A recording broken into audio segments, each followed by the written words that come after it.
Article 117, Espionage.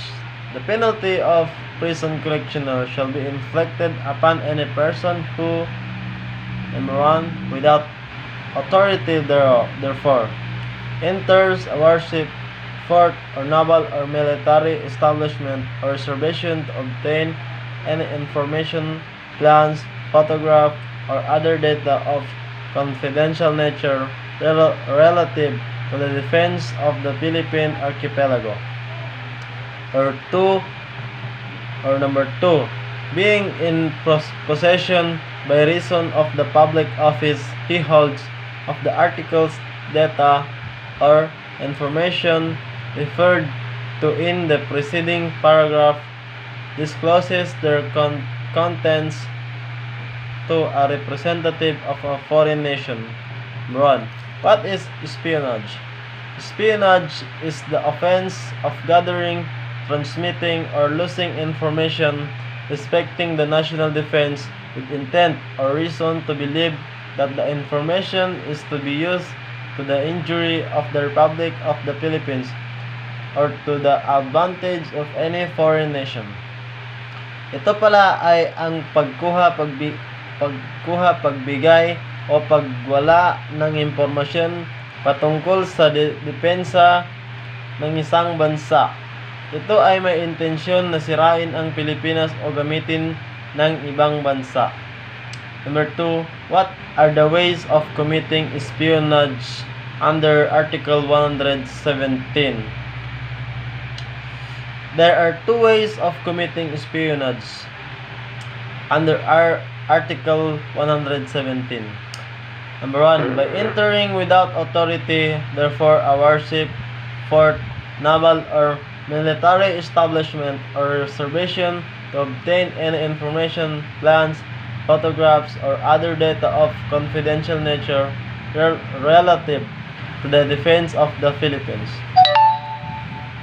Number 2, by disclosing to the representative of a foreign nation the contents of the articles, data, or information referred to in paragraph number 1 of Article 117, which he had in his possession by reason of the public office of he holds. Number 3, what are the elements of the first way of committing espionage? Elements of the first way of committing espionage is that the offender enters any of the places mentioned therein. Pumasok ang may sala sa mga lugar na ito at warship, fort, naval, or military establishment or reservation. Number 2, that he has no authority therefore. Wala siyang pahintulot na pumasok. Number 3, that his purpose is to obtain information, plans, photographs, or other data of a confidential nature relative to the defense of the Philippines. Ang kanyang sadya ay para kumuha ng impormasyon, mga plano, mga litrato, o iba pang mga datos na itinalagang lihim patungkol sa depensa ng Pilipinas. Number 4, what are the elements of the second way of committing espionage? Elements of the second way of committing espionage is that the offender is a public officer. Ang may sala ay isang nagtatrabaho sa gobyerno. Number 2, that he has in possession the articles, data, or information referred to in paragraph number 1 of Article 117 by reason of the public office he holds. Nasa kanyang pangangalaga bilang nagtatrabaho sa gobyerno ang impormasyon, mga plano, mga litrato, o iba pang mga datos na itinalagang lihim patungkol sa depensa ng Pilipinas. Number 3, that he disclosed their contents to a representative of a foreign nation. Ipinaalam niya ang nilalaman ng mga ito sa isang kinatawang dayuhang bansa. Number 5, to be liable under Article 1, what must the offender have? To be liable under Part 1, the offender must have the intention to obtain information relative to the defense of the Philippines. Para managot sa Part 1, ang may sala ay dapat may layunin na makuma ang impormasyon patungkol sa depensa ng Pilipinas. If the accused has no such intention, even if he takes possession of plans or photographs referred to in paragraph number 1 of Article 117, he is not liable under that provision. Kung ang akusado ay wala ganoong layunin, kahit kinuha niya ang mga plano o mga litrato, hindi siya managot sa provision na ito. Number 6. Is it necessary that the information, etc. is obtained? Under the first way of committing espionage, it is not necessary that the offender should have obtained any information, plans, etc. mentioned in paragraph number 1 of Article 117. It is sufficient that he has the purpose to obtain any of them when he entered a warship, fort, or naval or military establishment. Sa ilalim ng unang paraan, para magawa ang espionage, hindi kailangan na ang may sala ay kumuha ng impormasyon, mga plano, etc. sapat na ang kanyang layunin na makuha ang alinman sa mga ito. Noong pumasok siya sa warship, fort, or naval or military establishment. Number 7. Who are the person liable in two ways of committing espionage? Under paragraph number 1 of Article 117, the offender is any person, whether a citizen or a foreigner, a private individual or a public officer. Sa ilalim ng paragraph number 1 ng Article 117, ang may sala ay kahit sino mang tao.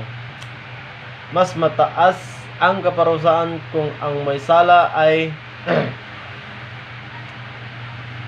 isang nagtatrabaho sa gobyerno. Ang parusa ay isang hakbang pataas. Under paragraph number 2, the offender must be in a public officer who has in his possession the article, data, or information by reason of the public office he holds. Sa ilalim ng paragraph 2, na may sala ang kailangang nagtatrabaho sa gobyerno, ang kanyang trabaho ay mangangalaga ng article, data, or information. Number 8. Are there other acts of espionage being punished by any law? Yes.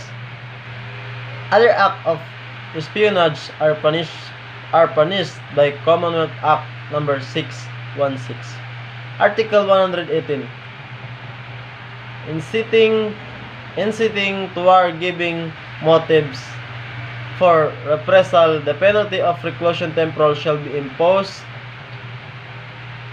upon any public officer or employee, and that of prison mayor upon any private individual who by unlawful or unauthorized act provokes or gives occasion for a war involving or liable to involve the Philippine island, to exposes Filipino citizens to reprisal on their person or property. Number 9. What are the elements of inciting to war or giving motive for reprisal? Elements. Number 1. That the offender perform unlawful, unauthorized act. Ang may sala ay gumawa ng paglabag sa batas o walang pahintulot walang pahintulot